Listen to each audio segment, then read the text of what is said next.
اور سب تعریف اللہ رب العالمین ہی کے لیے ہے۔ ان کافروں سے کہو کہ بھلا دیکھو تو اگر اللہ تمہارے کان اور آنکھیں چھین لے اور تمہارے دلوں پر مہر لگا دے تو اللہ کے سوا کون سا معبود ہے جو تمہیں یہ نعمتیں پھر بخشے؟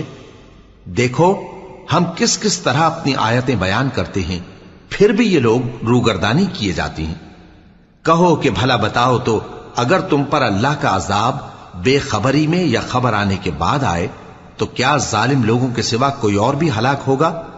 اور ہم جو پیغمبروں کو بھیجتے رہے ہیں تو خوشخبری سنانے اور ڈرانے کو، پھر جو شخص ایمان لائے اور نیکوکار ہو جائے تو ایسے لوگوں کو نہ کچھ خوف ہوگا اور نہ وہ غمگین ہوں گے۔ اور جنہوں نے ہماری آیتوں کو جھٹلایا ان کی نافرمانیوں کے سبب انہیں عذاب پہنچے گا۔ کہہ دو کہ میں تم سے یہ نہیں کہتا کہ میرے پاس اللہ تعالیٰ کے خزانے ہیں، اور نہ یہ کہ میں غیب جانتا ہوں، اور نہ تم سے یہ کہتا ہوں کہ میں